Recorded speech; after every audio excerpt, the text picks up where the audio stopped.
लोगों ने 2 टॉपिक्स पढ़ लिया था। तो आज का जो हमारा टॉपिक होगा वो होगा, आज हमारा तीसरा टॉपिक है, जो हमारा आज का तीसरा टॉपिक होगा वो होगा प्लांट्स। किसके बारे में पढ़ेंगे हम लोग? प्लांट्स के बारे में पढ़ेंगे, ठीक है। पौधों के बारे में पढ़ेंगे, पौधों के बारे में आज हम पढ़ेंगे। तो ये हमारा तीसरा टॉपिक है। तो चलिए स्टार्ट करते हैं पौधों के बारे में, जो कि हमारी एनसीईआरटी में जो भी सारी चीज़ें दी गई हैं हम उसको यहाँ से कवर करेंगे। तो पहली जो एनसीईआरटी में पहली लाइन ऐसे दी गई है कि ठीक है, जो पौधों की पत्तियाँ होती हैं, ठीक है, पौधों की पत्तियाँ होती हैं, पौधों की पत्तियाँ होती हैं, वो आप लोग देखेंगे जैसे ही आप उनको पानी देते हैं, जब पानी देते हैं तो वो क्या, अगर मुरझाई रहती हैं वो पत्तियां, अगर मुरझाई हैं तो वो फिर से हरी हो जाती हैं, ठीक है। वो फिर से क्या हो जाती हैं? फिर से हरी हो जाती हैं। तो इसका रीज़न क्या है? मेन चीज़ यही दिया गया है, ठीक है। आप मेरी बातों को समझने की कोशिश करिए कि जो एनसीईआरटी की किताब में दिया कि जो पौधों की पत्तियां हैं वो जब अगर मुरझाई हुई हैं, ठीक है, मुरझाई हुई हैं, तो अगर हम उसमें फिर से पानी देते हैं तो वो जो उसकी पत्तियां हैं वो फिर से हरी हो जाती हैं। इसका रीज़न क्या है? ठीक है, इसका रीज़न क्यों है? इसको प्रकाश संश्लेषण बोलते हैं, ठीक है। इसका मेन रीज़न क्या है? प्रकाश संश्लेषण, ठीक है। प्रकाश संश्लेषण की वजह से पौधों की पत्तियां क्या होती हैं? हरी हो जाती हैं। तो ये लिया है, तो ये देखिए, इसका इंग्लिश भी लिख लीजिए। By watering plants there leaves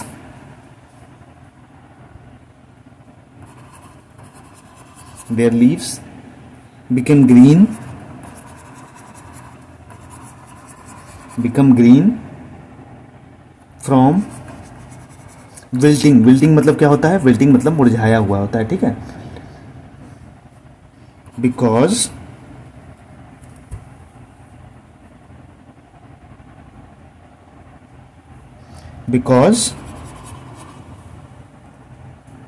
they prepare their food. प्रकाश संश्लेषण आप इसको कह सकते हैं by, they prepare their food by photosynthesis, ठीक है। तो यहाँ तक आपको समझ में आ गया कि मैंने बस यही बताया इसमें कि जो पौधों की पत्तियां हैं वो पानी देते ही अगर मुरझाई हुई हैं तो वो फिर से हरी हो जाती हैं। उसका रीज़न क्या है? प्रकाश संश्लेषण, जिसको इंग्लिश में बोलते हैं फोटोसिंथेसिस।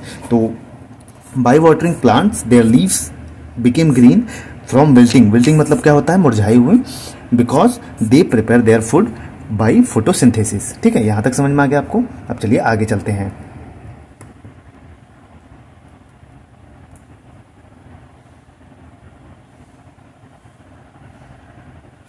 अब हम लोग आगे देखेंगे कि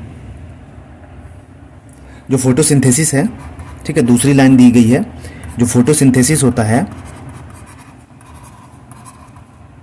ये जो फोटोसिंथेसिस होता है कि इसके प्रोसेस में कौन कौन सी चीज़ें पार्टिसिपेट करती हैं, ठीक है। जो प्रोसेस होता है इसका फोटोसिंथेसिस का, इसमें कौन कौन सी चीज़ें पार्टिसिपेट करती हैं, इसके बारे में हम पढ़ेंगे। तो पहला है CO2, जिसको हम कार्बन डाइऑक्साइड बोलते हैं। और दूसरा आप देखेंगे तो सन होता है, सनलाइट, ठीक है, सन या सनलाइट आप बोल लीजिए। तीसरा होता है, आप कह सकते हो इसको सनलाइट लिखिए आप, सूर्य का प्रकाश। और वहीं बात करें क्लोरोफिल, ठीक है, क्लोरोफिल। और इतनी चीज़ों की आवश्यकता पड़ती है, जैसे आप इसको हिंदी में भी लिख लीजिए, कार्बन डाइऑक्साइड,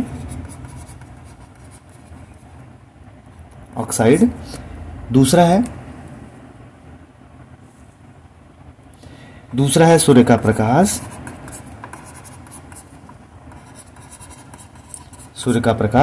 और तीसरा हो जाएगा क्लोरोफिल। आप इसको हिंदी में भी लिख सकते हैं, क्लोरोफिल। और चौथा है वाटर, ठीक है, जिसको हम हिंदी में कहते हैं जल। तो बस आपको इतना याद रखना है कि जो फोटोसिंथेसिस के प्रोसेस में कौन कौन सी चीज़ें पार्टिसिपेट करती हैं, कि जो फोटोसिंथेसिस ओकर होता है उसमें CO2 कार्बन डाइऑक्साइड होता है, सनलाइट सूर्य का प्रकाश होता है, क्लोरोफिल होता है और वाटर होता है, ठीक है।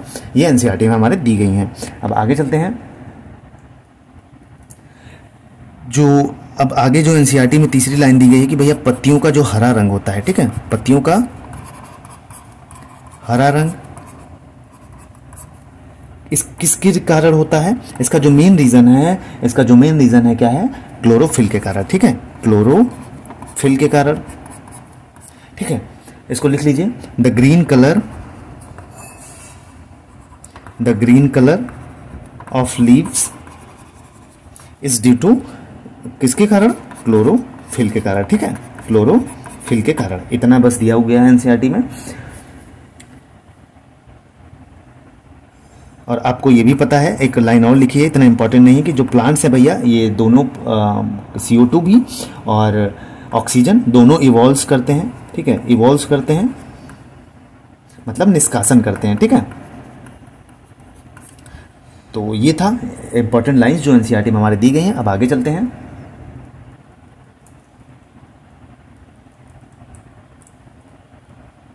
अब पढ़ते हैं हम इंपॉर्टेंट जो प्लांट्स हैं जो कि हमारे एनसीईआरटी में दी गई हैं, उसके कैरेक्टरिस्टिक के बारे में पढ़ेंगे। सबसे पहला है हमारा रेगिस्तानी ओक, ठीक है, ओक ट्री या जिसको कहते हैं आप ओक डिजर्ट या ओक ट्री बोलते हैं आप इसको, ठीक है, रेगिस्तानी ओक जिसको आप बोलते हैं, ठीक है, आप इसको लिख सकते हैं, रेगिस्तानी ओक डिजर्ट इसको इंग्लिश में बोलते हैं। तो सबसे पहले बात करते हैं इसकी लंबाई, ठीक है, पहले इसकी लंबाई लिख लीजिए। पहली लाइन में से लिखिए कि इसकी लंबाई कितनी होती है, लेंथ कितनी होती है, तो नियर अबाउट 10 फीट होता है। कितना? 10 फीट होता है, ठीक है, 10 फीट यह लंबा होता है। तो इसकी लेंथ लिख लीजिए। दूसरा लिख लीजिए आप इसमें कि जो इसकी जड़ें हैं, ठीक है, इसकी जड़ें जो हैं वो कितनी गहरी जाती हैं, गहरी कितनी डेप्थ में जाती हैं, इसको इंग्लिश में लिख लीजिए, डेप्थ लगभग 300 फीट, ठीक है।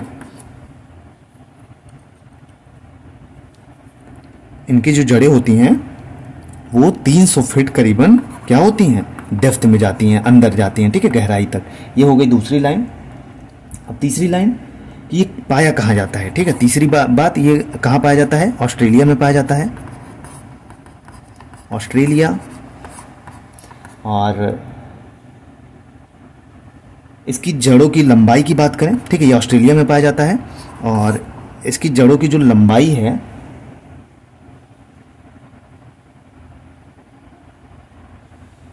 मतलब इसकी जो जड़ें हैं, जड़ें तने की 30 गुना लंबी होती हैं, ठीक, कितना? 30 गुना लंबी होती हैं, लंबी होती हैं। तो आपको बस इतना याद रखना है कि जो रेगिस्तानी ओक है इसकी लंबाई कितनी? 10 फीट होती है, ये पेड़ की लंबाई है। और वहीं बात करें इसकी जो जड़ें हैं वो कितनी गहरी डेप्थ तक अंदर जाती हैं, गहराई तक 300 फीट तक डेप्थ में जाती हैं। और ये पाया कहाँ जाता है? ऑस्ट्रेलिया में पाया जाता है। और इसकी जो जड़ें हैं तने की, जो इसकी जड़ हैं इस तने की 30 गुना लंबी होती हैं, ठीक है, कितना? जड़ें जो हैं इसकी तने की 30 गुना लंबी होती हैं। और बाकी इंग्लिश वाले में लिखिए they are found, desert oak are found in Australia, आप इसको ऐसे लिख सकते हो। बाकी ये लिख सकते हो कि the roots are 30 times longer than stems, आप इसको इंग्लिश में लिख लीजिए, the roots of desert oak are 30 times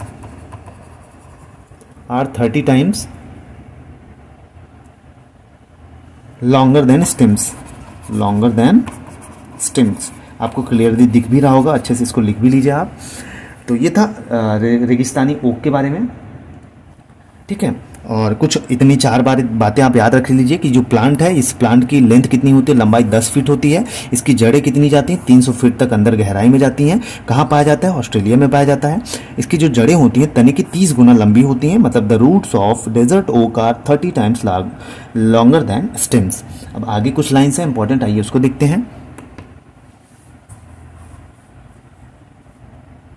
चलिए अब 6 इसका कैरेक्टरिस्टिक्स देख लीजिए आप कि इसका जो तना होता है, ठीक है, इसके तना होता है, इसमें क्या होता है? पानी इकट्ठा होता है, ठीक है, पानी इकट्ठा होता है। इसका जो तना होता है इसमें क्या इकट्ठा होता है, पानी इकट्ठा होता है। Water are stored in their stems. आप इसको ऐसे लिख सकते हो कि जो तना होता है किसका, डेजर्ट ओक का, इसमें पानी इकट्ठा होता है, ठीक है, मतलब water are stored in their stems. अब आगे चलते हैं। यहाँ के जो स्थानीय लोग होते हैं, ठीक है, एक पॉइंट और आप लिख सकते हैं, जो यहाँ के स्थानीय लोग होते हैं मतलब लोकल पीपल्स होते हैं, ये क्या करते हैं, इसके तने में एक पाइप नुमा वो डालकर इस पानी का उपयोग करते हैं पीने के लिए, ठीक है, पानी को पीने के उपयोग में लाते हैं, उपयोग में लाया जाता है। डेजर्ट एरिया है तो वहाँ पे पानी कम होता है, तो कभी कभी वहाँ के जो लोकल पीपल्स हैं वो इसके तने में एक पाइप नुमा वो संरचना डालकर इसके पानी को निकाल लेते हैं और पीने के उपयोग में लाते हैं। तो ये था डेजर्ट ओक के बारे में, जो हम लोगों ने सारी चीज़ें पढ़ी।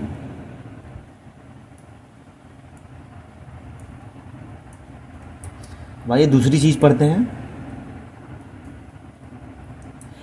आप देखेंगे तीसरी चीज़, आप दूसरी चीज़ हम लोग पढ़ेंगे जो ये मधुबनी पेंटिंग के बारे में पढ़ेंगे, ठीक है। किसके बारे में पढ़ेंगे,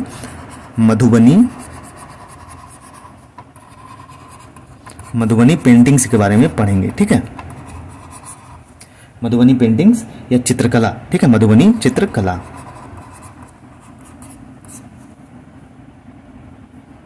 मधुबनी चित्रकला, तो इसके बारे में हम लोग पढ़ेंगे कि जो मधुबनी पेंटिंग्स है इसके बारे में पढ़ेंगे। तो सबसे पहली चीज ये कहाँ पे बनाई जाती है, तो ये बिहार में बनाई जाती है, ठीक है। ये चित्रकला कहाँ पे प्रसिद्ध है, बिहार में। पहली चीज आपको ये याद रखना है कि ओरिजिनेटेड फ्रॉम बिहार, ठीक है, ओरिजिनेटेड फ्रॉम बिहार, आपको पहली लाइन ये याद रखनी है। अब दूसरी चीज़ इसमें आती है कि बनता कैसे है, ठीक है, ये मधुबनी पेंटिंग्स जो है ये कैसे बनाई जाती है, किस किस चीज़ को उपयोग में लाया जाता है इसको बनाने में। तो इसमें बनाने में, ठीक है, इसमें चावल, वहीं बात करें चावल के रंग, ठीक है, घोल बना के, ठीक है, घोल बना के हल्दी मिलाकर, हल्दी, पेड़ फूल, पक्षी,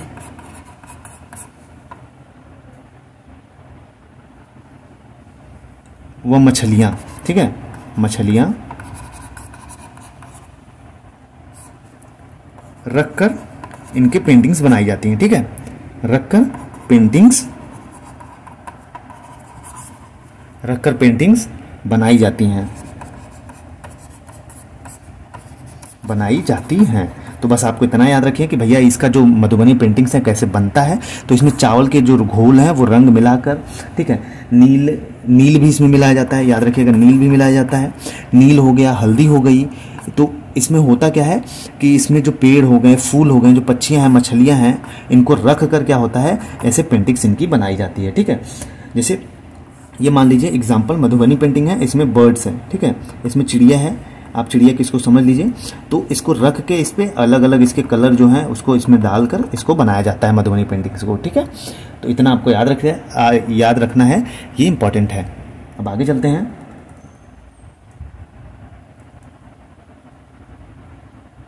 प्लांट्स को देखेंगे तो उसमें थोड़ा सा और सारी चीज़ें दी गई हैं पॉलिनेशन के बारे में, ठीक है। किसके बारे में, पॉलिनेशन के बारे में। हमने जो एनसीईआरटी में दी हैं प्लांट्स के बारे में, वो सारी चीज़ें यहाँ आपकी कवर हो जाएंगी। पॉलिनेशन जिसको आप परागकण बोलते हैं, परागकण बोलते हैं, ठीक है। जो पेटल्स होते हैं, ठीक है, पेटल्स या जिसको आप क्या बोलते हैं, पंखुड़ियाँ, ठीक है, पंखुड़ियाँ, जिसको आप पंखुड़ियाँ बोलते हैं, इनके अंदर,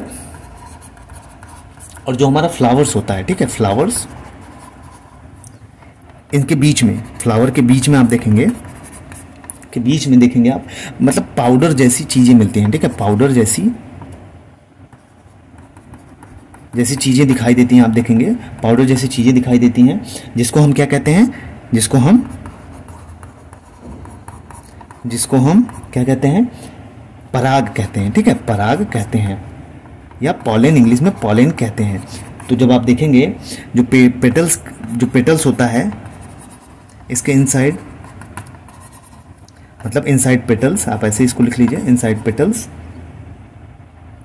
and middle of the flower, and middle of the flower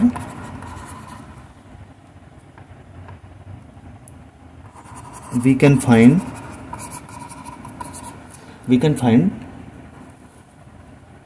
a thin powder like structure, a thin like powder structure। तो इसको हम क्या कहते हैं, इसी को हम कहते हैं पॉलन कहते हैं। ठीक है, तो बस आपको इतना याद रखा है भाई कि आप जैसे एक मैं फ्लावर्स बना ही देता हूं आपको। ठीक है, आप ये फ्लावर समझिए, ये फ्लावर देखिए, तो इसके बीच में आपको इसे पॉलन मिल जाएगा। ठीक है, इसी को हम पॉलन बोलते हैं या पराग बोलते हैं। ठीक है, ये चीज हो गई। अब आइए, पॉलिनेशन के बारे में दिया था, अब आइए आगे बढ़ते हैं।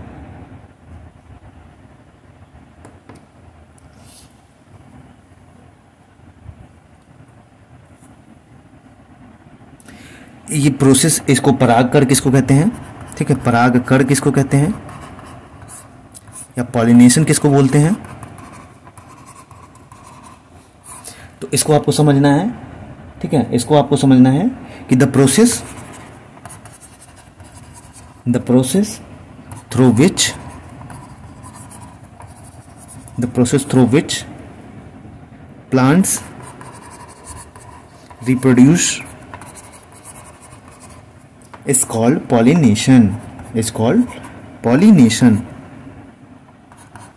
इसको हम क्या कहते हैं? इसको हम पॉलिनेशन बोलते हैं। ठीक है, बस परागकण की प्रक्रिया जिसके द्वारा क्या करते हैं? पौधे प्रजनन करते हैं। ठीक है, परागकण की प्रक्रिया किसके द्वारा होती है?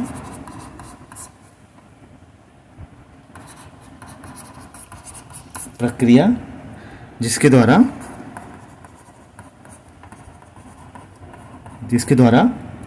पौधे प्रजनन करते हैं। ठीक है, पौधे प्रजनन करते हैं। हिंदी इंग्लिश दोनों में लिख दे रहा मैं। पॉलिनेशन का मतलब है कि the process through which plants reproduce is called pollination. ठीक है, तो ये आपको प्रजनन के बारे में समझ में आ गया, जो कि एनसीईआरटी में हमारे दी गई हैं। अब आइए, कुछ इंपॉर्टेंट जो ट्रीज हैं। ठीक है, डिजर्ट ओक के बारे में हम लोगों ने पढ़ा। अब आइए पढ़ते हैं हम लोग किसके बारे में? अब हम लोग पढ़ते हैं बरगद का वृक्ष। ठीक है, जो कि हमारे एनसीईआरटी में दिया गया है, बरगद वृक्ष, जिसको इंग्लिश में क्या बोलते हैं? Banyan tree. ठीक है, बनियन ट्री, इसको हम इंग्लिश में बोलते हैं। सबसे पहली चीज इसमें आप लिखिएगा कि सबसे पुराना है भाई, बहुत पुराना। ठीक है, सबसे पुराना पेड़ है ये, बहुत पुराने जमाने का पेड़ ये, जहां आप देखेंगे। ठीक है, ओल्डेस्ट ट्रीज को बोला जाता है। दूसरी चीज, इसमें सहारा देने के लिए, इनको सहारा देने के लिए, पेड़ को सहारा देने के लिए क्या होती हैं? जड़ें निकलती हैं। ठीक है, जड़ें निकलती हैं इनको सहारा देने के लिए, जिसको हम क्या बोलते हैं? जिसको हम बियरिंग रूट्स बोलते हैं। ठीक है, बियरिंग रूट्स बोलते हैं। ये इनका मेनली काम क्या है कि ये जो पेड़ है इनको सहारा देते हैं। ठीक है, और इसका लाइफ स्पैन, जो बरगद का लाइफ स्पैन है, इसको भी समझ लीजिए।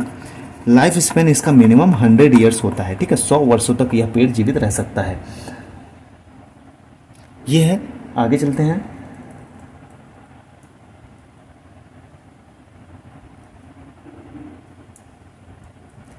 तो बस आपको इतना ही याद रखना है इसमें कि जो बरगद का वृक्ष है बहुत पुराना होता है भैया, इसके सहारा देने के लिए इसमें से जड़ें निकलती हैं। लगभग 100 ईयर्स तक ये जीवित रह सकते हैं। एक चीज और दी गई है, आइए एनसीईआरटी में देखते हैं कि सूखे पत्तों से चित्र। ठीक है, सूखे पत्तों से चित्र मतलब ड्राई लीव्स पिक्चर्स। ये भैया एक महान व्यक्ति थे हमारे, जो कि इससे पिक्चर्स बनाते थे, ड्राई लीव पिक्चर्स। तो इनका नाम सुन लीजिए, विष्णु चांचलाकर, विष्णु चिंचालकर, इनका नाम था विष्णु चिंचालकर। ठीक है, कहाँ के थे ये थे इंदौर मध्य प्रदेश के। इंदौर एमपी के थे ये, ठीक है, इंदौर मध्य प्रदेश के रहने वाले थे। और ये क्या करते थे, जो सूखे ड्राई लीव्स होते थे, सूखे पत्तों, मतलब जो ड्राई लीव्स होते थे, इनसे क्या करते थे, इनसे चित्र बनाते थे, ठीक है, चित्र बनाते थे। तो याद रखिएगा, ये इंपॉर्टेंट है, एनसीईआरटी में हमारी दी गई है, इसलिए इंपॉर्टेंट हो जाती है कि जो विष्णु चिंचलाकर साहब थे, कहाँ के थे, इंदौर एमपी मध्य प्रदेश के थे। ये क्या करते थे, सूखे पत्ते, जो सूखे हुए पत्ते होते थे, उससे क्या करते थे, ये चित्र बनाते थे। अब आगे चलते हैं।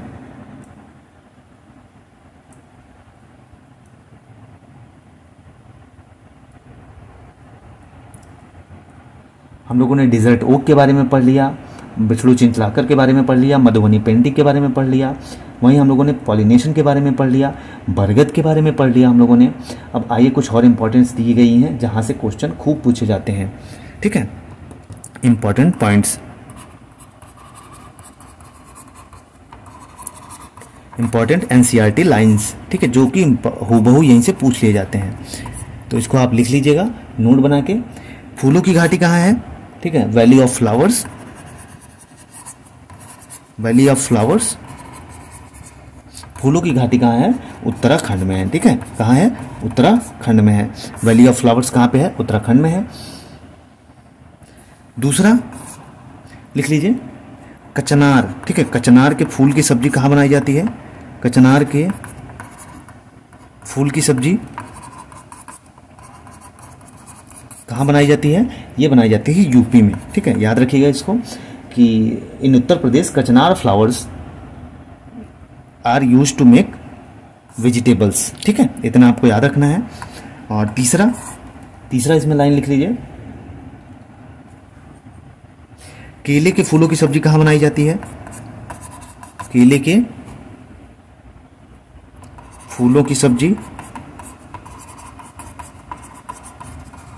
केलों के फूलों की सब्जी कहाँ बनाई जाती है, ये बनाई जाती है केरल में, ठीक है, केरल में बनाई जाती है।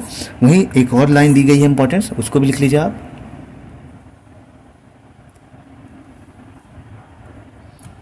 इसको देखिए आप, इंपॉर्टेंट दिया गया है, सहजन के फूल के पकौड़े, सहजन के फूल के पकौड़े, जो सहजन के फूल के पकौड़े होते हैं, ये कहाँ बनाई जाती है, जिसको आप इंग्लिश में कहते हैं पैटीज स्टफ्ड विथ सहजन, ठीक है, पैटीज स्टफ्ड विथ सहजन, ये बनाए जाते हैं महाराष्ट्र में, ठीक है, महाराष्ट्र में बनाए जाते हैं, ठीक। यहां तक समझ में आ गया कि वैली ऑफ फ्लावर, जिसको फूलों की घाटी बोलते हैं, फूलों की घाटी बोलते हैं, ये कहाँ बनाया जाता है, ये कहाँ पे है, उत्तराखंड में है। कचनार के फूल की सब्जी कहाँ बनाई जाती है, यूपी में, कि the flowers of kachnar are used to make vegetables in UP. केले के फूलों की सब्जी, the flowers of banana tree is used to make vegetables in Kerala, ठीक है। सहजन के फूल के पकौड़े कहाँ बनाए जाते हैं, महाराष्ट्र में बनाए जाते हैं। यहाँ तक आपको याद रखना है। अब आइए आगे चलते हैं।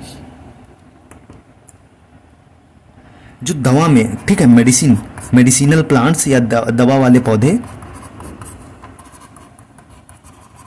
जिसको हम मेडिसिनल प्लांट्स बोलते हैं, मेडिसिनल प्लांट्स बोलते हैं, इसको याद रखिएगा, ठीक है, मेडिसिनल प्लांट्स बोलते हैं हम लोग इसको, कि जो जिस ऐसे पौधे जिससे हम दवा बनाते हैं या दवा के प्रयोग में किए जाते हैं, उसको हम बोलते हैं। जैसे पहला गुलाब हो गया या रोज, ठीक है, जिसको रोज बोलते हैं आप लोग, हम लोग रोज बोलते हैं इसको, ठीक है। केसर हो गया, दूसरा हो गया केसर, केसर हो गया, जिसको हम सैफरॉन बोलते हैं, सैफरॉन बोलते हैं। तीसरे की बात करें, अजवाइन, ठीक है, अजवाइन, जिसको हम क्या बोलते हैं इंग्लिश में, सर्पगंधा, नहीं अजवाइन ही बोलते हैं इसको, अजवाइन ही बोलते हैं। और चौथा बात करें सर्पगंधा, आप देखे होंगे आता है आयुर्वेदिक दवा सर्पगंधा, ठीक है, इसको इंग्लिश में सर्पगंधा ही बोलते हैं, इसको सर्पगंधा ही बोलते हैं। अब आगे की बात करें, कुछ हो गया जैसे अर्जुन, ठीक है, अर्जुन भी होता है, और तुलसी भी, एक तुलसी प्लांट्स होता है, उसको भी लिख लीजिएगा, ठीक है, तुलसी प्लांट, इसको तुलसी प्लांट भी मेडिसिनल प्लांट बोलते हैं, ठीक, इतना याद रखिएगा। अब आगे चलते हैं, कुछ इंपॉर्टेंट लाइंस जो दी कि हमारे एनसीईआरटी में दी गई हैं, इसको हम कवर करते हैं।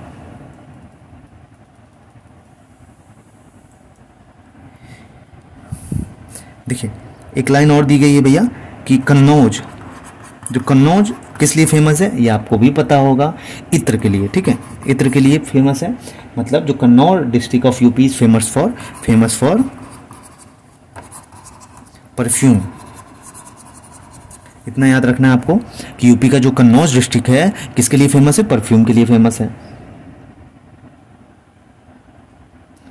और ये जो इत्र है कैसे बनता है, किस मेथड से बनता है, इत्र किस मेथड से बनता है, आसवन विधि से, ठीक है, आसवन विधि, जिसको इंग्लिश में क्या बोलते हैं, इसको इंग्लिश में क्या बोलते हैं, डिस्टिलेशन प्रोसेस।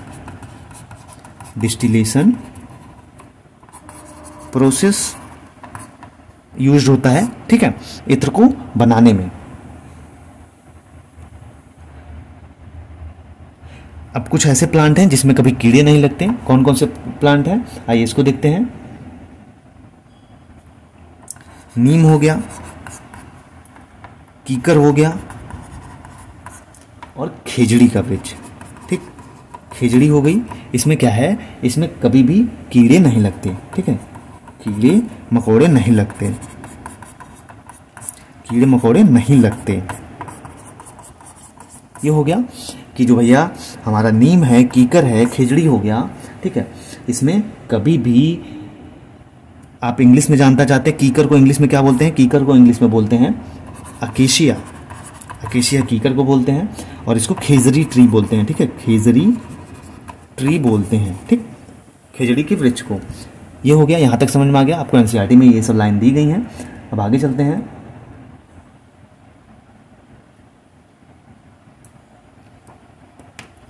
आगे कुछ एनसीईआरटी में लाइन दी गई भैया, केरल को मसालों का राजा कहा जाता है, ये आपको भी पता है, मसालों का राज्य, ठीक है, मसालों का राज्य किसको कहा जाता है, केरल को कहा जाता है। बाकी यही सारी चीजें दी गई थी हमारे एनसीईआरटी में।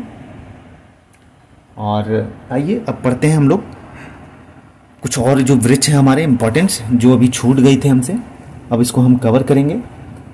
खेजड़ी ट्री, ठीक है, किसके बारे में पढ़ेंगे, खेजड़ी वृक्ष, जिसको हम क्या कहते हैं, खेजड़ी ट्री बोलते हैं, ठीक है, खेजड़ी ट्री।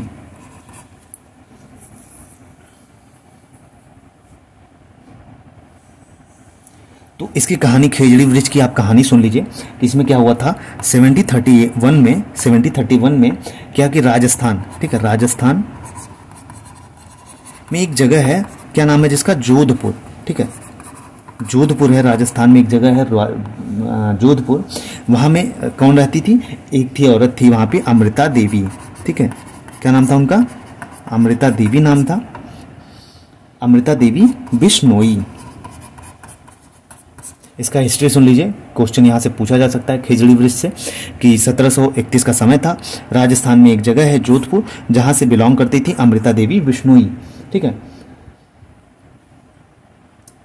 और वहां एक गांव था खेजड़ली, ठीक है, खेजड़ली गांव था, खेजड़ली गांव था, मतलब जोधपुर के में एक गांव था खेजड़ली गांव। वहां पे खेजड़ी के जो वृक्ष थे, ठीक है, वहां पे जो खेजड़ी के वृक्ष थे, जो खेजड़ी के वृक्ष थे, इसको बचाने के लिए क्या किया था इन्होंने, 363, ठीक है, वुमेन्स के साथ इन्होंने बलिदान कर दी थी, इन्होंने पेड़ों को बचाने के लिए बलिदान कर दिया था। तो इसमें बस आपको अभी इतना याद रखना है कि खेजड़ी वृक्ष में कि 1731 का समय था, राजस्थान में एक जगह है जोधपुर जहां पर अमृता देवी बिश्नोई बिलोंग करती हैं, जहां से वहां पर एक प्यारा सा छोटा सा गांव था खेजड़ली गांव जिसको कहते हैं, और वहां पर एक खेजड़ी वृक्ष नामक पौधा पाया जाता था जिसमें अमृता देवी बिश्नोई ने 363 महिलाओं के साथ अपना बलिदान कर दिया था पेड़ों को बचाने के लिए, ठीक है, इतना याद रखना है। अब आपको इतना याद रखना है, दूसरा पॉइंट ये लिखना है आपको, दूसरा पॉइंट इसमें ये लिखना है, दूसरा पॉइंट आपको ये लिखना है कि इनके सम्मान में, किसके, अमृता देवी बिश्नोई के सम्मान में, इनके सम्मान में एक अमृता देवी वन्य जीव संरक्षण राष्ट्रीय पुरस्कार शुरू किया। ठीक है, इंडियन गवर्नमेंट ने इनके सम्मान में एक पुरस्कार स्टार्ट किया जिसका नाम था अमृता देवी वन्य जीव संरक्षण राष्ट्रीय पुरस्कार। ठीक है, राष्ट्रीय पुरस्कार। तो अमृता देवी वन्यजीव संरक्षण राष्ट्रीय पुरस्कार, इसको इंग्लिश में लिख सकते हैं आप, Amrita Devi Bishnoi national award for wild life conservation in end. ठीक है, इंग्लिश में लिख लीजिए भाई, कुछ लोगों को नहीं समझ में आता तो इंग्लिश वाला वर्ड टर्मिनोलॉजी में यूज कर दे रहा हूं। अमृता देवी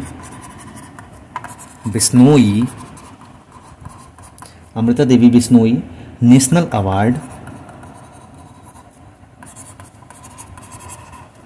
national award for wild life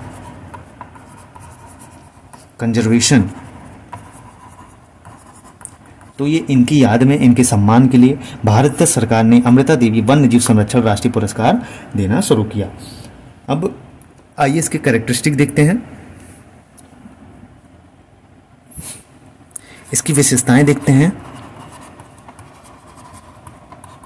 इसके कैरेक्टरिस्टिक्स क्या हैं, विशेषताएं, इसकी विशेषताएं के बारे में जानते हैं। सबसे पहली, जो इस वृक्ष की छाल होती है किस काम में आती है, दवा के काम में आती है। ठीक है, दवा बनाई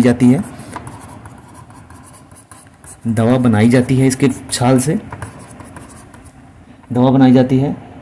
मतलब bark of khejri tree is used for medicine. इतना समझ में आया आपको। अब दूसरा चीज आप लिख लीजिए कि मतलब इसकी जो छाल होती है पेड़ की, इससे दवा बनाई जाती है। कीड़ा नहीं लगता इसकी लकड़ी में। ठीक है, कीड़े मकोड़े नहीं लगते, कीड़ा नहीं लगता इसमें, कीड़ा नहीं लगता। इंसेक्ट फ्री होते हैं। ठीक है, इनके जो पौधे होते हैं इंसेक्ट फ्री होते हैं। नेक्स्ट है जो इनकी फलियां होती हैं। ठीक है, इनकी जो फलियां होती हैं, सब्जी बनाई जाती है, इससे सब्जी बनाई जाती है, फलियों से सब्जी बनाई जाती है। मतलब pod of khejri tree, pod of khejri tree is used for making vegetables। तो आपको क्या पढ़ा है मैंने, बस इतना याद रखिएगा कि इसकी छाल से दवा बनाई जाती है, इसमें कीड़े मकोड़े नहीं लगते, मतलब इंसेक्ट फ्री होता है। वहीं इसकी फलियां जो होती हैं, pod of khejri tree is used for making vegetables, इसकी जो फलियां होती हैं वो सब्जी बनाने के काम में आती हैं। ठीक है, यहां तक समझ में आया आपको। अब आगे चलते हैं।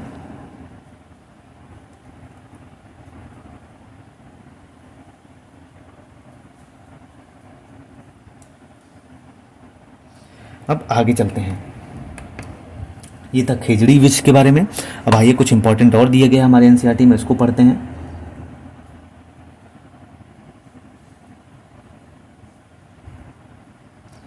ठीक है, कौन लाया,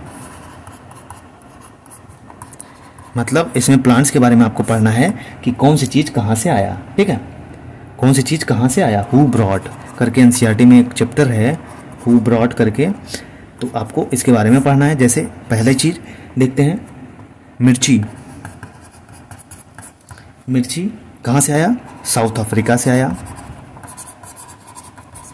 साउथ अफ्रीका से आया।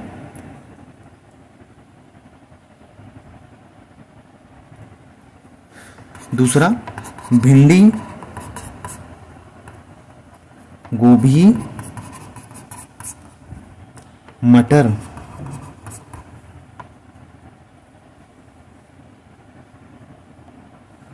भारत में कहां से आया, अफ्रीका से आया। ठीक है, अफ्रीका से आया, मतलब लिख लीजिए ladies finger, ladies finger, cauliflower, cauliflower कहाँ से आया? ये आया, और पीस लिख लीजिए, मटर, पीस जिसको मटर बोलते हैं, ये अफ्रीका से आया। अब आगे चलते हैं। तीसरा है चाय, कहाँ से आया? चाय आसाम से। और चौथा है सोयाबीन, ठीक है, क्या है? सोयाबीन। सोयाबीन कहाँ से आया? चाइना से, ठीक है, चाइना से आया। तो ये था इंपॉर्टेंट कि भैया जो मिर्ची है हमारी साउथ अफ्रीका से आई, भिंडी, गोभी, मटर भारत में कहाँ से आया? अफ्रीका से आया। लेडीज फिंगर या कॉलीफ्लावर और पीस, चाय आसाम से, और सोयाबीन चाइना से। अब आगे चलते हैं, कुछ और हैं, आइए इसको देखते हैं। बैगन, मूली, सेम, करेला, पालक, मेथी, वहीं आम, संतरा, बेर, केला। लिख लीजिए, बैगन को क्या बोलते हैं? ब्रिंजल, ठीक है, बैगन को ब्रिंजल बोलते हैं। और वहीं बताया रेडिश को, मूली को रेडिश बोलते हैं। और बिटर गॉर्ड सेम को बोलते हैं बिटर गॉर्ड, सेम को बोलते हैं। स्पाइनेच बोलते हैं करेला को, स्पाइनेच करेला को बोलते हैं। पार्वल बोलते हैं पालक को, पार्वल बोलते हैं पालक को। टिंडा बोलते हैं मेथी को, ठीक है, और बाकी मेथी को ही बोलते हैं। और आम हो गया, मैंगो हो गया, ऑरेंज हो गया, प्लम हो गया, ठीक है, बनाना हो गया। ये सारी चीज़ें कहाँ से आई हैं?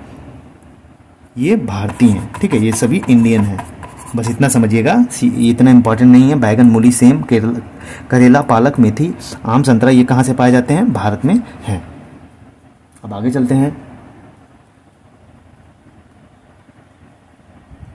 आगे अगर आप प्लांट्स के बारे में पढ़ना चाहेंगे तो थ्रेसिंग के बारे में दिया गया है, ठीक है, थ्रेसिंग। आइए इसको देख लेते हैं। थ्रेसिंग या थ्रेशर बोलते हैं इसको, ठीक है, इसको देख लेते हैं। देखिए ये क्या होता है, जो दाने होते हैं, जैसे मान लीजिए गेहूं है, गेहूं का दाना है, वो बाली को अलग करने के लिए, बाली से अलग करने के लिए, बाली से अलग करने के लिए किसका उपयोग होता है? थ्रेसर का, ठीक है। एग्जाम्पल समझिए, जैसे मान लीजिए ये गेहूं है, ठीक है, ये गेहूं है, इसकी जो बाली है इसको बाली बोलते हैं, और इसका जो अंदर है बीज, ठीक है, या दाने बीज कहते हैं, इसको अलग करना हुआ तो ये किस मेथड से करेंगे? थ्रेसर मेथड से, ठीक है, थ्रेसर मेथड से करेंगे। इंग्लिश में लिख लीजिए, threshers are used to separate the grain from chaff, ठीक है, इतना याद रखिएगा। अब आगे चलते हैं। आगे दिया है विनोविंग के बारे में, ठीक है, विनोविंग के बारे में दिया है। विनोविंग के इंग्लिश में क्या कहते हैं? निष्पावन बोलते हैं, ठीक है, निष्पावन बोलते हैं, विनोविंग बोलते हैं। तो इसका मेथड किस में यूज होता है? जो दाने को भूसे से अलग करने के लिए, ठीक है, भूसे से अलग करने के लिए, मतलब विनोविंग आर यूज्ड। इसको इंग्लिश में समझिए, winnowing are used to separate the grain from straw, मतलब winnowings are use to separate the grain from straw. बस इतना याद रखिएगा आप लोग, ठीक है। अब आइए कुछ पौधे हैं, इंपॉर्टेंट पौधे हैं जो एनसीईआरटी में दी गई हैं, उसके बारे में देखते हैं। कीटाहारी पौधे, ठीक है,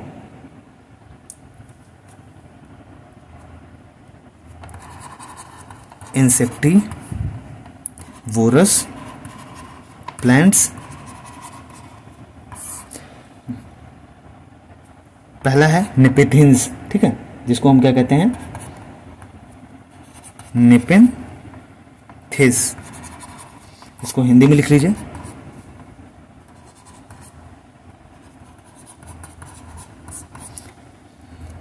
ये एक कैसा है, इंसेक्टिवोरस प्लांट है, मतलब कीटाहारी पौधा है।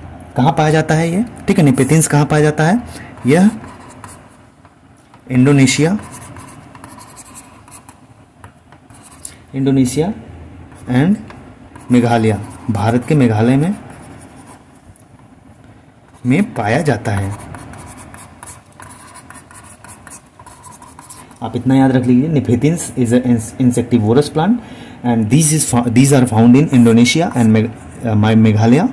और आगे इसको लिख लीजिए। कुछ और ट्रीज हैं एग्जाम्पल जिसको हम इंसेक्टिवोरस बोलते हैं, तो जैसे हो गया यूट्राकलिया, ठीक है, यूट्रिकुलेरिया, वहीं लिख लीजिए इसको ड्रोजेरा वीनस और फ्लाई ट्रैप, ठीक है। पूछ सकता है कि निम्न में से कौन से कीटभक्षी पौधे हैं या इंसेक्टिवोरस प्लांट्स हैं, तो आपको यूट्रिकुलेरिया, ड्रोसेरा, वीनस और फ्लाई ट्रैप बोल सकते हैं इसको, ठीक है। अब आगे चलते हैं।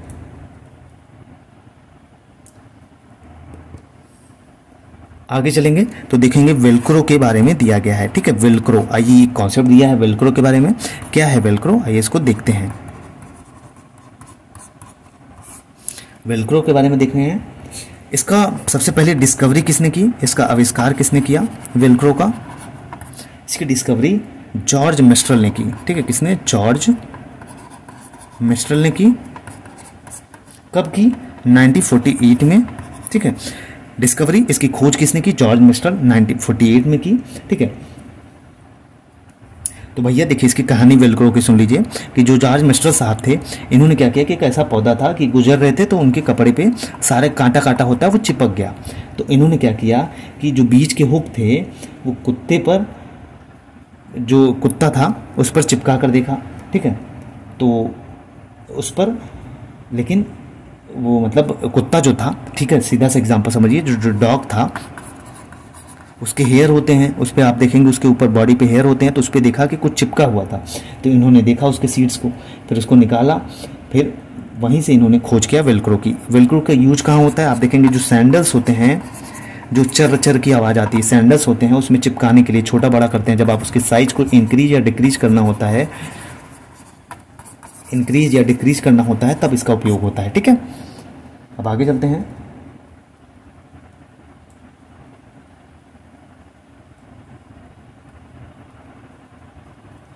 देखो एक और दिया गया है, क्रोटॉन नामक प्लांट होता है, ठीक है, जिसको इंग्लिश में हिंदी में कहते हैं क्रोटोन नामक पौधा।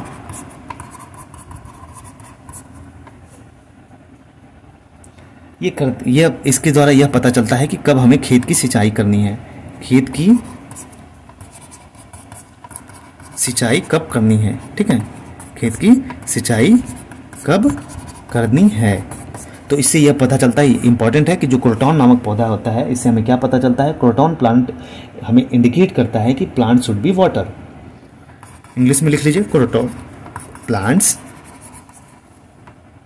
Indicates when the plant should be watered, ठीक है, प्लांट शुड बी वाटर्ड, इतना याद रखिएगा आप। अब आइए कुछ और हैं जो एनसीईआरटी में इंपॉर्टेंट लाइंस दी गई हैं, हम उसको कवर करते हैं, अच्छे से ऐसे ही कवर करेंगे। आप लोग देखते रहिएगा, थोड़ा सा लंबी क्लास जरूर होगी, लेकिन आपका जो प्लांट्स वाला सेक्शन है पूरी NCERT class 3rd to 5th में जो भी दिया गया है उससे रिलेटेड मैं कंप्लीट कर दूंगा, ठीक है।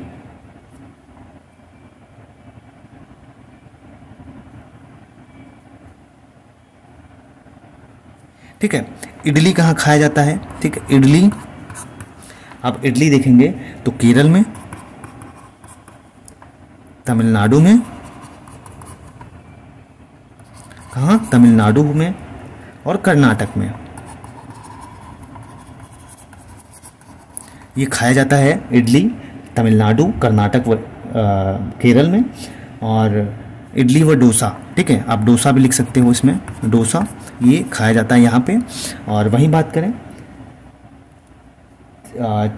केरल में क्या खाया जाता है? टैपियोका, ठीक है, टैपियोका इंपॉर्टेंट है, इसको याद रखिएगा। ये क्वेश्चन खूब पूछा जाता है सीटेट में कि हांगकांग में, हांगकांग एक जगह है, आप जानते हो कि कंट्री है, सांप खाया जाता है। यहाँ के जो लोग हैं वो सांप को खाते हैं, ठीक है, सांप को खाते हैं, जिसे क्या कहते हैं? जिसे लिंग हु फेन बोलते हैं, ठीक है, लिंग हु फेन बोलते हैं। मतलब लिख लीजिए इंग्लिश में, snakes are used as a food that is called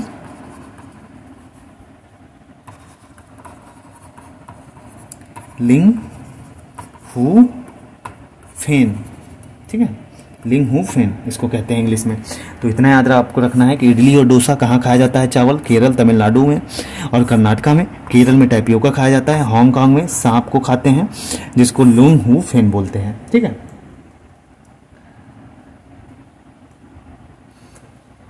अब हम लोगों ने लगभग सारी चीज़ें प्लांट से रिलेटेड कंप्लीट कर ली हैं, कुछ चीज़ें बची होंगी तो हम उसको भी देखेंगे अच्छे से।